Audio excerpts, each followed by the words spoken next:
Thank you for joining me. I'm Scott Ryan. These are troubling times for America. It's very clear that Barack Hussein Obama has been going around lying to the American people for the past several weeks. It's clear that he absolutely knew what was going on in Benghazi when that terror attack took place, killing our Navy SEALs and the ambassador to Libya.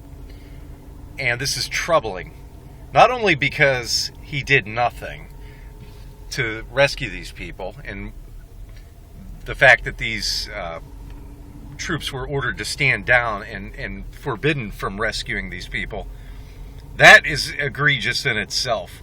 But the lying repeatedly to the American people about what happened there, and having Hillary Clinton hiding behind a woman, that is the lowest of the low. That speaks volumes about the president. What kind of a coward, what kind of a piece of garbage hides behind women and children to protect himself? That's what we're dealing with here. And there's so much more troubling than that.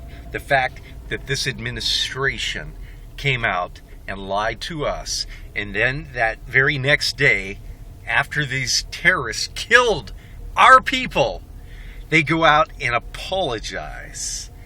This piece of garbage in the White House apologizes to the terrorists and blames us, goes to the terrorists and blames the American people, the people who he's supposed to represent, blaming us because we have a constitutional First Amendment right, and then goes and arrests this person who made this supposed video that his administration lied about and blamed for fomenting this outrage. And this person is still locked up. Nobody knows anything about him other than there's some sort of parole violation or something of that nature, which is nonsense. I guarantee that that person's constitutional rights have been violated and are being violated right now. But there is so much at stake right now. This administration, at best, should be impeached.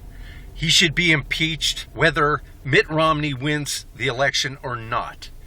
Whether or not Obama is reelected, it's looking increasingly, thank God, like he will not be. But even whether he is or he is not, impeachment needs to take place. Because, first of all, whether you are a private, the lowest tier station in the military, or a 4-star general, or anywhere in between, when you know that this liar who is sabotaging this country and lying, deceitful, when you know what he just did in Libya, when you see the fact that he ordered them to stand down because, I don't know if he was hanging out with Jay-Z and Beyonce and didn't want to be interrupted. We know he had to go to Vegas, baby, the next day. It's egregious. And if you are a high-ranking or low-ranking military personnel and something happens, and this is your commander-in-chief, then you have serious problems. You have serious doubts. You have serious lack of respect for your commander-in-chief. Think of what that would do to morale. This would be, if Obama, even if he loses the election, God willing, on November 6th, even if he loses, we cannot afford to have him as a lame duck president until January.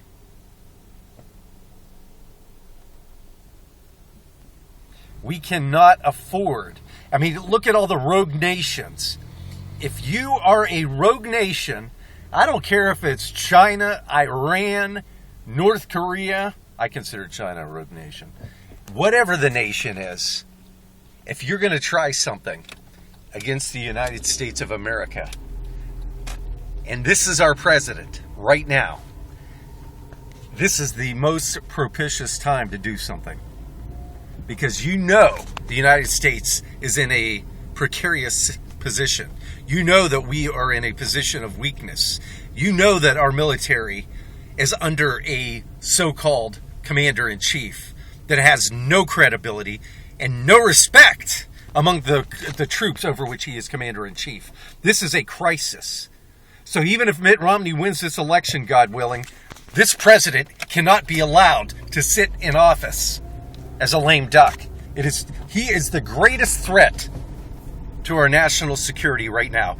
And the reason why we even have to sit here and think about the possibility that he might be reelected is because of these ignoble people that call themselves journalists, who masquerade as journalists in the United States. In this, what they call mainstream media. I don't like the word mainstream to describe these people. Andrea Mitchell, David Gregory, Brian Williams, Nora O'Donnell. I hate to leave any out. Chris Matthews. These pieces of garbage. The anti-American people who call themselves journalists refuse to talk about one of the greatest crises in American history. They will forever live in infamy. These people are unworthy of the title of American, much less journalist. It is such a farce. It is such a joke. All these people ever wanted to be is famous. It is very clear. They know nothing about integrity. Andrea Mitchell, Brian Williams, David Gregory, you know nothing. You are not only cowards, you are infamous. You will live in infamy. You are a disgrace because of the way that you let this go. You have no principles, no compunction. All you know is how to defend Marxism and everything that undermines the principles of our founding fathers. You are the children of degenerates from the 1960s who protested Americans. You don't even know better. It is so pathetic. You are a failure. You are failures as children. Your parents should be forever disgraced, but they probably don't even know better. But if we had people, real journalists, who had any credibility, what's it like? What does it feel like to be a bitch, an unmitigated puppet? How do you like that? How do you look yourselves in the mirror? How do you like knowing that you're going to go down in history for being treasonous, for being punks, for being lapdogs, for refusing to use any objectivity and look at the facts, the empirical evidence? You are nothing but stooges. You are lower than anybody in the old former Soviet Union. At least there were people then who actually resisted. You people are willing stooges.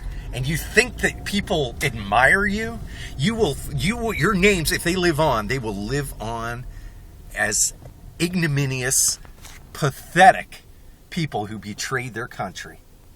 Thank you for joining me. I'm Scott Ryan. God help us.